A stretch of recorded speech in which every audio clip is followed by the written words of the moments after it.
여러분 대부분 아시다시피 제가 저희 부모님이 방문을 하셔서 아리조나 유마에 또 특별히 제가 섬기던 교회였기 때문에 창립 기념을 맞이해서 이제 갔습니다. 가서 예배를 잘 마치고 100도쯤 됩니다. 지금 온도가 100도면 한 3도 4도 이렇게 된다고 그러는 것 같아요. 그래서 그 아리조나 유마 100도에 출발을 해서 산호세 이제 그 트로키라는 곳이 있습니다. 그 레이크 타워 가는 쪽으로 가다가 그 산을 넘는데 그날 비가 약간 산호세에 내리더라고요. 그래서 좀 그래도 5월이니까 마음 놓고 넘어갔는데 넘어가는 길에 눈보라가 얼마나 몰아치는지 앞이 하나도 안 보여가지고 겨우겨우 큰 트럭을 뒤따라서 조심스럽게 갔습니다. 그 말씀 드리는 이유가 제가 16시간 그날 운전을 했어요. 그래서 보니까 괜찮은 줄 알았는데 혓바늘이 좀 돋았습니다. 그래서 발음이 좀 많이 새는 것 같은데 저만 그렇게 느끼는지 모르겠는데 그래서 좀 양해 부탁드립니다. 오늘 어버이 주일입니다. 어제 저희가 이제 전사님 또 우리 장로님 모여서 회의를 하는데 회의하는 중에 하워드 전사님께서 불공평하다. 왜 어머니 날에도 자기가 요리를 하고 아버지 날에도 자기가 요리를 하느냐. 저희는 아버지 주일에 남자들이 쿡을 하거든요. 그랬더니 그렇게 볼멘 소리를 하더라고요. 복인 줄 믿습니다. 요리 잘할 수 있는 복인 줄 믿습니다. 근데 이 미국에는 Mother's Day, Father's Day가 좀 따로 있습니다. 그래서 각각 어머니 날, 아버지 날 그러는데 한국에서는 5월 8일이 이제 어버이날로 이렇게 지키고 또 5월 둘째 주일은 어버이줄로 그렇게 지킵니다. 그래서 매년 우리가 지키는 절기이지만 제겐 특별히 올해의 어버이줄이 좀 더 의미가 있는 것은 저희 부모님께서 한국에서 오셔서 이 자리에 함께 계신데 여러분들 대부분 아시겠지만 저희 아버님도 30년 넘게 목회를 하신 분입니다. 그분을 앞에 모시고 또 어버이 주일에 관한 설교를 하려고 하니까 이해가 되시죠? 그래서 제가 아버님이 좀 해주십시오 그랬는데 부담스럽고 또 안 하시려고 그러시더라고요. 그래서 감사한 마음으로 제가 하나님 말씀 함께 나누기를 원합니다. 제 말이 아니라 하나님의 말씀이니까 이걸 함께 나눌 수 있을 줄 믿습니다. 기독교, 특별히 한국의 이 기독교 효를 굉장히 강조하잖아요, 그죠? 네, 굉장히 강조하는데 물론 유교의 영향을 받아서 그렇다 좀 그렇게 얘기할 수 있지만은 성경에 보니까 성경, 기독교 자체도 굉장히 그 효를 중요하게 생각을 합니다. 그래서 여러분, 그 10계명 가운데 앞에 1계명부터 4계명까지는 하나님과 우리와의 관계예요. 그리고 대인관계라고 우리가 흔히 얘기하는데 다른 사람과 사람과의 관계에 대해서 말씀하시는 시작되는 계명이 5계명입니다. 그게 첫 계명이라고 할 수 있는데 이 대인관계의 첫 계명의 5계명이 바로 뭐예요? 내 부모를 공경하라 이렇게 그렇게 명령하고 있는 것이죠.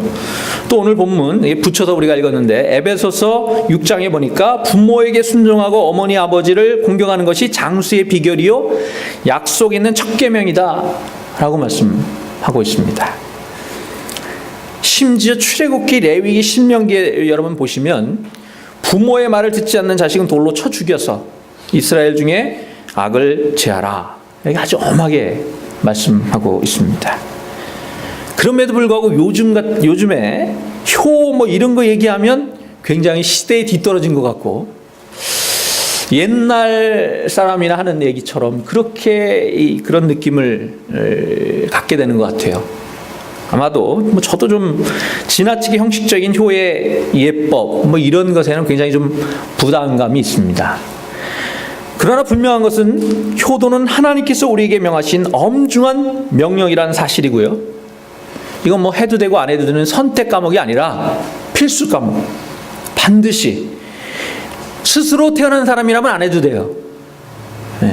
스스로 태어난 사람이라면 모르지만 부모님을 통해서 낳고 그래서 낳아주시고 길러주신 부모님이 계신 사람이라면 그 부모님을 공경하고 그 말씀을 순종하라. 그리고 그분들을 기쁘게 하라라고 분명히 이렇게 말씀하고 있다라는 사실입니다. 자, 그러면 오늘은 왜 성경이 이처럼 효를 강조하고 있는지 몇 가지 이유를 좀 살펴보려고 합니다. 세상적인 여러 가지 이유들 있을 수 있지만 우리 기독교에서 특별히 성경이 효를 강조하는 이유는 첫째로 이 부모님 사랑은 모든 관계 또는 모든 사랑의 출발점이 되기 때문입니다.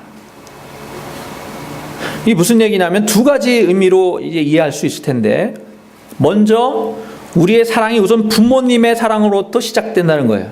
우리 모든 사랑이 부모님의 사랑으로부터 시작된다는 것입니다. 또 다른 의미는 우리가 내가 아닌 다른 사람을 사랑할 수 없는 존재예요. 원래 날 때부터 누군가를 사랑하게 이렇게 지어지질 않았다는 거예요. 우리 죄 지은 인간은. 그런데 그 훈련을 통해서 정말 주님 닮은 모습으로 나아가야 할 텐데 그 첫 대상이 부모가 돼야 하고 될 수 있다라는 그런 이제 의미가 담겨 있습니다.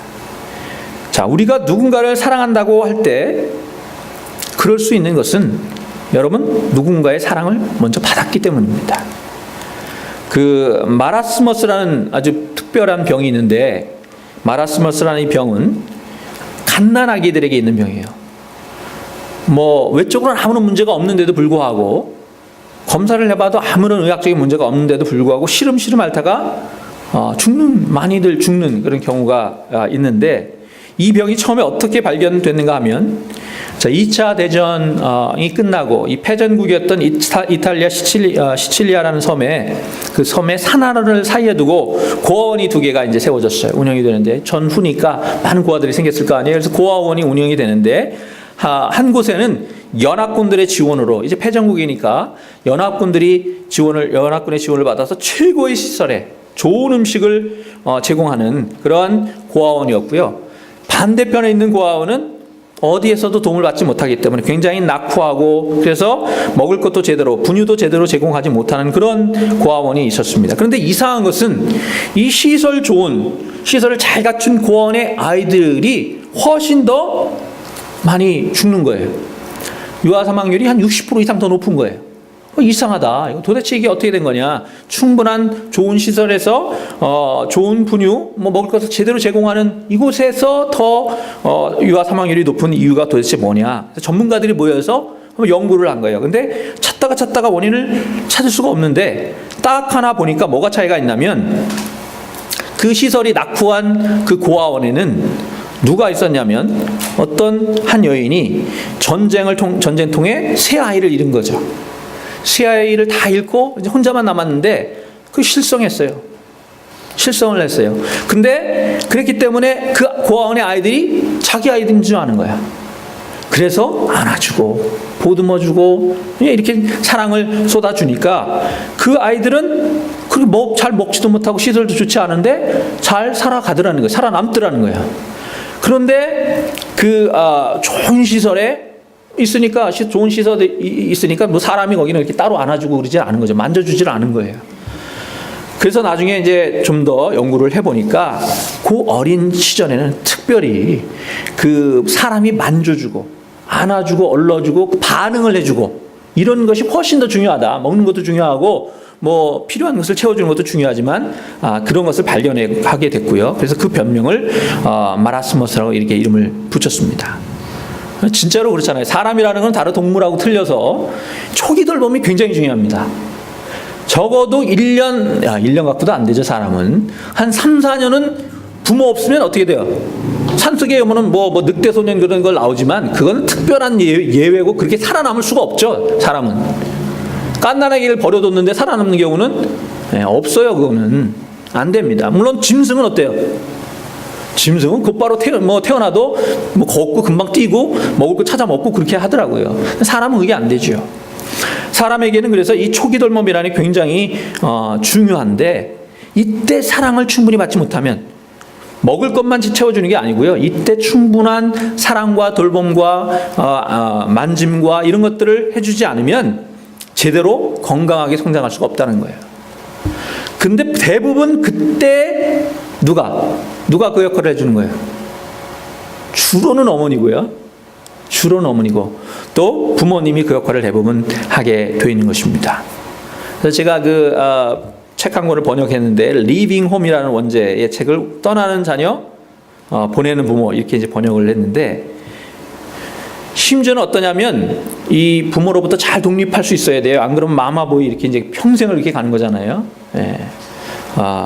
근데 이 잘 떠나야 되는데 그러기 위해서도 뭐가 필요하느냐?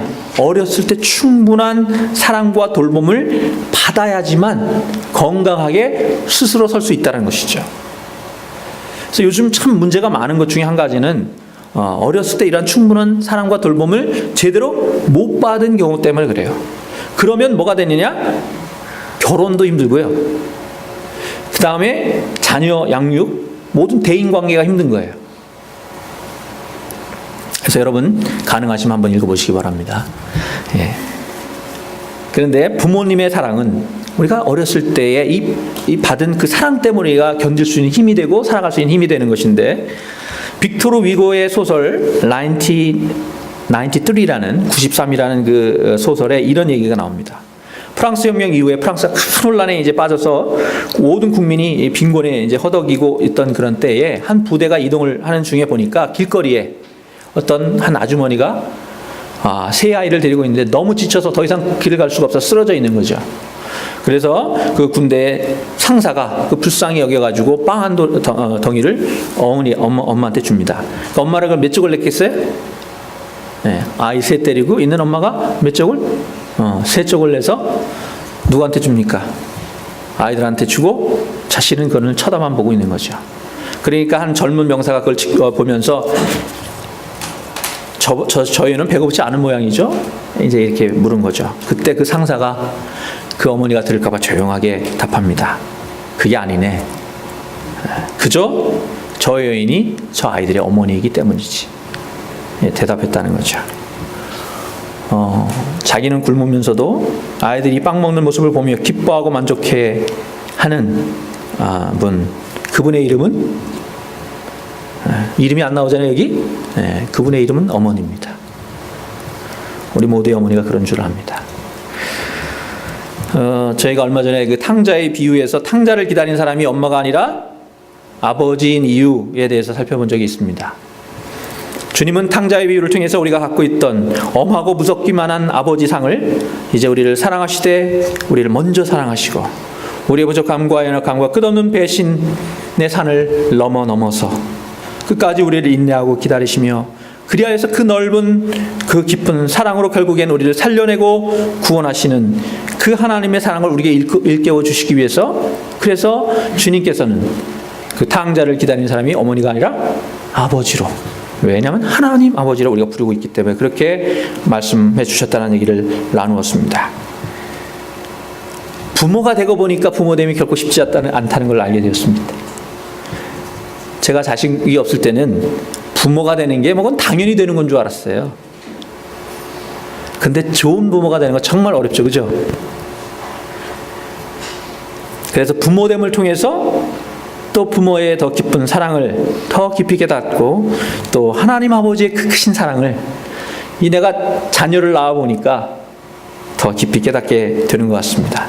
말로만 지식으로만 아는 것이 아니라 이제는 내 삶으로 알고요, 내 몸으로 알고 체험해서 그 하나님의 사랑, 그 부모님의 사랑을 알게 되는 것 같습니다. 그래서 주님께서는, 그래서 성경은 이제 그 하나님의 사랑을 찾아가게 하기 위해서 먼저 부모를 통해서 그렇게 찾아가도록 그렇게 우리에게 효를 말씀하고 계신 것입니다. 또 성경이 효를 강조하는 두 번째 이유는 굉장히 실제적인, 여러분이 귀가 쫑긋할 만한 이유가 있습니다. 뭐냐니까 잘되고 장수하는 비결이기 때문이다. 네, 그렇게 얘기하고 있어요. 에베소서 6장 말씀 다시 보시니까 1절, 2절, 3절 뭐라고 되어 있습니까? 자녀들아, 주 안에서 너희 부모에게 순종하라. 이것이 옳으니라. 옳을 뿐만 아니라, 그리고 뒤에 보니까 내 아버지 어머니를 공경하라. 이것은 약속이 있는 첫 계명이니, 그리고 뭐라고 되어 있어요? 이로써, 이렇게 함으로써, 그런 얘기죠. 이렇게 하면 내가 잘되고 땅에서 장수하리라. 믿으십니까? 근데 통계적으로도 사실이라는 거예요. 그래서 가만히 생각해 봤어요. 그 특별한 이유가 있을까? 여러분 있을 것 같으세요? 없을 것 같으세요? 네. 이게, 자, 효도 잘하는 사람, 부모님을 정말 잘 섬기는 사람이 복 받을까요? 안 받을까요? 이게 보니까 그래요. 자기 자식에게만 잘하고 남한테는 진짜 못하는 사람이 있어요. 그런 사람 제가 많이 봤어요. 지 자식 먹이려고 남 뭐 아랑곳하지 않고 뭐 먹을 것에다 뭐 타는 사람도 있잖아요. 자기 자식에게만 그렇게, 그거는 올바른 사랑이 아니죠. 그런데 부모를 공경하고 자기 부모를 잘 모시는 사람 치고 남에게 못하는 사람 제가 못 봤어요. 여러분 한번 주변 둘러보세요. 정말 효자예요. 그러면 그런 사람은 남에게도 잘하게 돼 있어요. 대인관계가 좋을 수밖에 없겠죠. 그죠? 많은 사람의 마음을 얻잖아요. 그런 사람이 못 될 수가 없죠. 그리고 내가 부모님께 효도를 잘하면 먼저 누가 오래 사시겠어요? 그 부모님이 오래 사시겠죠. 그럼 아들도 보잖아요. 보고 배우잖아요. 배운 대로 하는 거죠. 그러니까 부모에게 효도하고 부모님을 공경하는 장수하는 거죠. 그죠? 이게 무슨 성경에 그냥 나와 있는 말씀이 아니라 실제적으로 통계적으로 조사해보면 그렇다는 것입니다. 그럼 성경에 보니까 롯이라는 사람이 나와요. 롯. 이스라엘은, 유대인들은 혈통을 굉장히 중요시 여기는 민족입니다. 뭐 우리도 뭐 옛날에 좀 그렇지만 이스라엘은 더해요. 그래서 이방 사람들은 사람 취급도 안 하는 거예요. 그런데 성경에 보니까 이 롯이라는 사람은 누구예요? 이방 여인이에요. 그것도 남편을 잃고 남편이 없는 과부예요. 그럼에도 불구하고 그가 딱 성경에 보니까 뭐 특별하게 뭘 많이 잘한 걸 나오는 것도 없어요. 뭘 잘했어요? 딱 한 가지 했는데 그게 뭐냐면 시어미 나오미를 잘 섬긴 것입니다. 남편이 죽었는데도 불구하고 끝까지 시어머니를 따라갔습니다. 특별히 그녀가 롯이 고백한 유명한 멋진 고백이 있잖아요. 내게 어머니를 떠나며, 어머니가 이제 남편도 죽었고 나는 이제 고향으로 돌아가려고 그러는데 너 나 따라가지 말고 이제 새 삶을 살거라, 이렇게 얘기하니까 나오미가 이렇게 고백합니다. 내게 어머니를 떠나며 어머니를 따르지 말고 돌아가라. 강권하지 마옵소서. 어머니께서 가시는 곳에 나도 가고 어머니께서 머무시는 곳에서 나도 머물겠나이다. 어머니의 백성이 나의 백성이 되고 어머니의 하나님이 나의 하나님이 되시리니 어머니께서 죽으시는 곳에 나도 죽어 거기 묻힐 것이라. 만일 내가 죽는 일 외에 어머니를 떠나면 여호와께서 내게 벌을 내리시고 더 내리시기를 원하나이다. 이 고백이, 이 고백성에 담긴 시어머니를 향한 그 진실된 마음이 롯을 무엇으로 만들었어요? 이방 출신의 과부였고 아무것도 가진 게 없던 그 여인을 다윗의 증조모가 되게 했습니다. 또한 예수 그리스도의 조상이 되었습니다. 예수님의 족보에 등장합니다.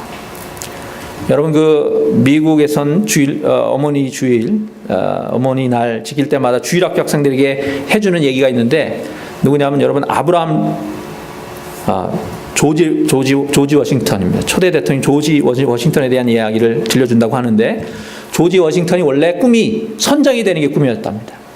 마도로스 선장이 되는 게 꿈이었대요. 그래서 이제 선원이 되고 바다를 항해하는 경험을 쌓아서 마침내 큰 배 선장이 되겠다. 그 꿈을 품고 꽤 부자였나 봐요. 워싱턴은. 그래서 그 하인을 데리고 같이 배를 이제 타려고 가는데 어머니가 큰 뜻을 품고 떠나는 그 아들을 말릴 수는 없고 그저 손을 붙들고 하염없이 울기만 하다는 거예요. 손을 놓지 못하고 울기만 하다는 거예요. 그래서 줄줄 눈물 흘리는 어머니 모습을 지켜보던 조지 워싱턴이 이렇게 생각을 바꿉니다. 내 어머니를 슬프게 하고 어머니 눈에 눈물을 흘리게 하고 내 꿈만을 쫓을 수는 없다. 그리고 자, 짐을 내려라. 그래서 선장이 되는 꿈을 포기했다는 거죠. 그런데 그 조지 워싱턴이 어떻게 됐어요? 자기 꿈대로 쫓았으면 멋있는 배의 선장이 됐을지 모르지만 결국 그는 부모님의 말씀, 부모님의 뜻을 저버리지 않고 부모님의 뜻을, 어머니의 뜻을 쫓은 가운데 결국은 가장 큰 배보다도 훨씬 더 큰 미합중국이라는 배를 조종하는 그런 초대 대통령이 된 것입니다. 여러분 잘 되기를 원하시는 분, 건강하게 오래 살기를 원하시는 분은 뭐 해야 됩니까?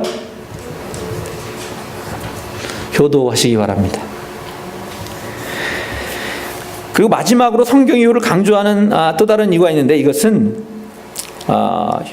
부모 사랑은 배우고 익히지 않으면 저절로 되는 게 아니기 때문에 그렇습니다. 저희가 여행 가운데 부모님하고 여행 중에 이제 뭐 여러 가지 얘기를 많이 해주셨는데 그 가운데 한 가지 여러분하고 나누고 싶습니다. 제가 이 형제가 3형제입니다. 제가 맞이고 우리 남동생이 있고 여동생이 있는데 저희 남동생이 한국에 있는데 애가 셋입니다. 그리고 이제 맞벌이를 하기 때문에 저희 부모님이 아이들을 돌봐주고 계신데 우리 남동생의 막내가 막 조금 지났을 때라고 합니다. 그래서 이제 제 동생은 한국에는 일찍 출근하잖아요, 남자들. 아침 일찍 이제 출근을 하니까 저희 어머님이 이제 밥을 챙겨주시면서 후식으로 수박을 이렇게 잘라서 내놨다고 합니다. 근데 이제 저희 아버님이 수박 귀신이시거든요. 수박을 너무 좋아하시는데, 이제 애가 돌이 막 지났으니까 아직까지 씹지는 제대로 잘 못하고 그래서 막 딱딱한 건 못 먹고 근데 수박은 아주 좋아하더래요. 그래서 어머니가 이제 뭐 우리 남동생은 매일 출근해서 한국에선 잘 집에 뭐 평상시에 없으니까 잘 모르는 거지. 그러니까 야, 막내가 수박을 참 좋아하더라. 그랬더니 밥 다 먹고 수박을 하나도 안 먹고 출근을 했다고 합니다. 그러면서 아버님은 거기다 덧붙이셔서 만약 내가 먹자 그랬으면 남겼겠느냐, 뭐 하나 정도 남겼을지 모르지만 그런 얘기를 하면서 또 아쉬운 마음도 있으시지만 그건 당연한 거다. 사랑은 내리사랑이다. 자식 사랑은 가르치지 않아도 하는 것이다. 그런데 뭐는요? 부모를 사랑하는 것은 저절로 되지 않는다는 거죠. 저절로 되지 않는다는 것입니다. 저도 부모가 되고 보니까 정말 그런 것 같아요. 부모님께는 마음은 그래도 있죠, 그죠? 마음은 있는데 이게 잘 안 됩니다. 자식은 내가 아낌없이 사랑할 수 있지만 부모는 참 그렇게 못하게 되는 것 같습니다. 몇 년 전에 신문에서 아버지의 고백이라는 그런 글을 읽은 적이 있어요. 29에 그는 14시간을 기다려 아들의 울음소리를 처음 들을 수 있었다. 아내가 산실에 들어가 산고를 치르고 있을 때 문 밖에 서서 무려 14시간을 기다려 아기 울음소리를 처음 들을 수 있었다. 이 아이를 위해서라면 뭐라도 할 수 있겠다는 마음이 들었다. 그리고 그렇게 기뻤다. 37에 그 자식이 초등학교에 들어가서 우등상장을 타왔을 때 그걸 액자 만들어 방에 걸어놓고 쳐다볼 때마다 그렇게 행복해 했었다. 누렇게 바래질 때까지 행복해 했었다. 48배 자식이 대학에 입학한다고 입학시험을 치를 때 이 아버지는 직장에 나가기는 했지만 하루 종일 일이 손에 잡히지 않고 그렇게 가슴이 울렁거리고 초조할 수가 없었다. 생애에 있어서 가장 초조한 시간이었다. 53살 자식이 첫 월급을 타서 네일을 하나 사왔을 때 쓸데없는 데 돈을 썼다고 일단 나무랐지만 밤이 늦도록 네일을 입어보고 또 입어보고 만져보면서 행복해했었다. 61살 딸이 시집을 가는 날이었다. 딸은 도둑놈같이 생긴 사위 얼굴을 쳐다보며 한박 웃음을 짓고 있는데 그는 멀찍이 서서 처음으로 눈시울이 뜨거워오는 것을 느꼈다. 보니까 그래요. 제가 이제 커놓고 보니까 이 한국의 아버지들은 표현을 제대로 못하잖아요. 어머니나 아버지나 다를 건 없어요. 다만 아버지들은 이게 표현을 못하는 거죠. 그러나 부모 마음은 똑같은 것 같습니다. 누가 자식한테 잘해라 가르쳐서가 아니고 하나님이 우리를 그렇게 지으셨어요. 그저 자식이 잘 되기만을 바라는 간절한 마음, 그것이 부모의 마음입니다. 그런데 부모를 향한 자식의 마음은 그렇지 못하다는 거죠. 그렇지 않다는 거예요. 오늘 좀 예화를 좀 많이 소개하는데 그 곽선희 목사님 예화 중에 이런 예화가 있어요. 어머님이 들려주셨던 얘기라 그러는데 시골에서 이제 어떤 홀어머니가 아들 딱 하나만 있으니까 이 아들을 정말 잘 키우기 위해서 서울로 유학을 보냈답니다. 정말 힘들게 일해서 돈 붙여주고 그래서 겨우 이제 유학을 시키고 있는데 시간이 꽤 흘렀어요. 몇 년이 흘러서 아들이 너무나 보고 싶은 거죠. 너무나 보고 싶은데 글을 잘 모르니까 편지를 쓸 수도 없고 그땐 전화도 없어서 참 너무나도 보고 싶어서 참다가 어느 날은 무작정 그냥 올라갔죠. 올라가서 아들이 어디 사는지는 잘 모르고 어느 학교 다니는 걸 아니까 그 학교 교문에 앉아서 서서 이제 기다리는 거예요. 아침부터 일찍 혹시나 몰라서 일찍 기다리는데 저녁 무렵쯤에 대해서야 이제 아들이 나오는데 여자하고 손잡고 나와요. 여자하고 손잡고 나오는데 애인인 것 같아요. 너무나 반가운 마음에 네 이름을 불렀죠. 아무개야. 그러니까 서로 이제 눈을 막 마주 보더니 그 여자가 묻습니다. 누구야? 그러니까 이 남자, 이 아들이 하는 말이 우리 집에 오래전에 있던 식모야. 이 말을 듣고 어머니는 그대로 돌아서 눈물을 흘리며 집으로 내려갔다. 이제 어머니에게 전해 들은 얘기를 하면서 이제 곽선희 목사님이 쓰신 예화집에서 제가 읽었습니다. 자식은 그럴 수 있잖아요, 그죠? 탕자는 여러분 거지가 돼서 돌아오니까 아버지가 그나 부끄러워서 모르는 척 했겠어요? 그러지 않았잖아요. 그러나 자식은 그럴 수 있어요. 근데 이 예화를 읽으면서 가만히 생각해 봤습니다. 그 아들이 어머니 속상하라고 일부러 그러진 않았을 거죠, 그죠? 진짜 나쁜 놈이라 그래도 야 어머니 좀 속상해라 그러고 일부러 그러진 않았을 거예요. 그럼에도 불구하고 그런 불효를 저지르는 것은 우리가 과연 뭐가 중요한지를 모르는 거죠. 우선순위를 바로 정하고 있지 못하는 것입니다. 그 어려운 가운데 자신을 뒷바라지기 위해서 그렇게 늙으신 어머니, 그래서 초라한 그 어머니가 찾아왔을 때 그 어머니를 자랑스러워 그 어머니를 기쁘게 여기고 달려가서 어머니 끌어안고 울을 수 있는, 이제 그것보다 더 중요한 게 어디 있겠어요. 그게 우선인데 잠시 부끄러운 마음에, 그런 마음은 들 수 있죠, 누구나. 그런 마음은 들 수 있지만 그런 가운데서도 우리가 무엇이 과연 우선순위인지 바로 보고 바로 잡아야 하겠습니다. 오늘 아브라함 링컨이 그랬던 것 같아요. 아브라함 링컨은 여러분 잘 아시는 대로 링컨은 굉장히 가난했습니다. 그 아버지가 구두 수성공이었습니다. 그리고 링컨도 가난해서, 너무 가난해서 초등학교도 제대로 졸업을 못했어요. 그런데 대통령이 됐습니다. 대통령이 돼서도 끊임없이 그걸 물고 늘어지는 사람이 있는 거예요. 그래서 대통령으로 취임한 후에 이제 상원들은 대대로 잘 사는 사람들이잖아요. 귀족들 출신입니다. 그래서 그 상원에 처음으로 가서 연설을 하는데 어느 상원 의원이 그러더라는 거죠. 당신처럼 무식한 사람을 대통령으로 모시게 된 것은 참 우리의 큰 불행입니다. 그리고 딱 자신이 신고 있던 신을 벗어들면서, 자, 이 신은 바로 당신 아버지가 만든 신발이요.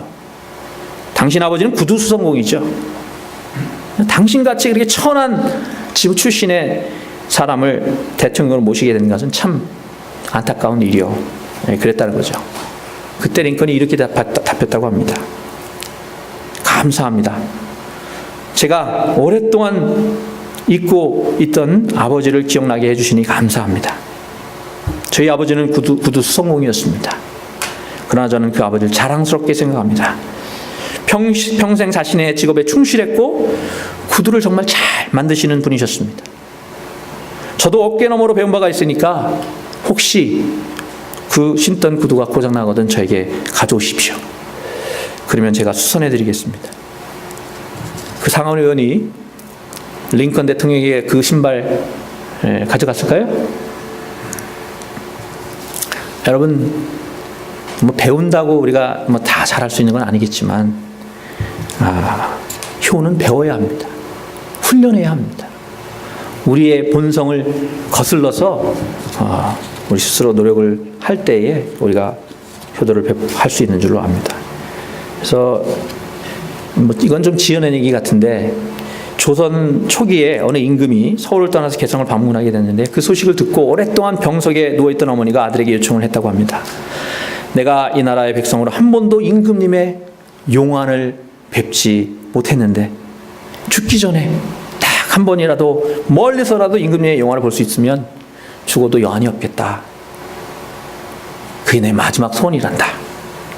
그래서 아들이 임금이 오시는 날을 기다렸다가 50리길을 그 어머니를 업고, 거동을 못하시니까 그 어머니를 업고 달려가서 먼저 가서 좋은 자리를 잡고, 그러다가 임금이 지나가실 때 임금님을 볼 수 있도록 그렇게 해드렸다고 합니다. 근데 어머니를 계속 업고 있는 그 아들을 멀리서 이렇게 바라본 임금님이 이제 서울로 돌아온 다음에, 그때 그 어머니를 업고 있던 그 사람이, 아들이 계속 떠오르는구나. 좀 수소문해서 불러와라. 이제 불러온 거죠. 자초지종을 물었죠. 왜 그러고 있었느냐. 자초지종 설명하니까 야 너는 참 효자구나. 그러면서 금뱅틀은 동네에 어떤 불효자한 사람이 평상시에 늘 어머니를 구박하고 그랬던 사람인데 이제 그 상금 받았다는 소식을 듣고 멀쩡한 어머니한테 묻지도 않고 또 임금님이 지나간다는 소리를 듣고 그 어머니를 그냥 끌어업고 그리고 길가에 지나가는 임금님을 아련합니다. 그럼에도 불구하고 임금님은 그를 불러서 똑같이 금백냥과 쌀 10섬을 줍니다. 그랬더니 이제 곁에 있던 신하들이 임금님, 그놈은 불야저로 아주 유명한 놈입니다. 이번에도 진짜로 효도를 하려고 그런 게 아니고 상금이 탐나서 억지로 어머니를 업고 그렇게 나와 있었다고 합니다. 그러니까 상이 아니라 벌을 줘야 마땅한 줄로 아랍니다. 그러자 임금이 이렇게 답을 했다고 합니다. 효도는 흉내만 내도 좋은 것이다. 그대로 상을 주도록 하라. 우리가 진짜 효도할 수 있겠어요? 부모님의 그 사랑을 다 갚을 수 있겠어요? 그러나 뭘 할 수 있어요? 흉내만 내도 좋은 줄 믿습니다. 말씀을 맺겠습니다. 메다 장군의 그 아들을 위한 기도라는 유명한 기도문이 있어요. 그 기도문은 이렇게 시작됩니다. Build me a son. 내게 이런 아들을 주십시오. 이렇게 번역을 했는데 그거보다는 좀 더 강한 의미가 있는 것 같아요.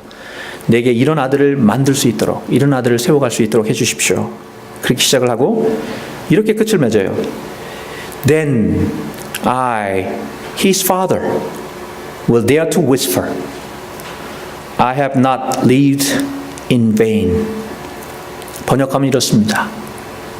여러 기도를 올려드리는 거죠. 하나님, 나의 아들을 이렇게 만들어 주십시오. 그렇게 기도를 드리고 마지막에 그래서 그렇게 해서 나 그의 아버지는 내가 세상을 결코 헛되이 살지 아니하였다. 그렇게 감히 속삭일 수 있도록 그렇게 해주십시오. 우리 모두가 그렇게 우리 부모님들께 또 하나님 앞에 그런 아들 그런 딸들 될 수 있기를 소망합니다. 십자가에 달리신 주님께서 저와 여러분을 바라보시며 내 죽음이 결코 헛되지 않았구나, 그렇게 속삭이실 수 있는 그러한 저와 여러분이 되실 주님의 이름으로 축원합니다. 기도드리겠습니다.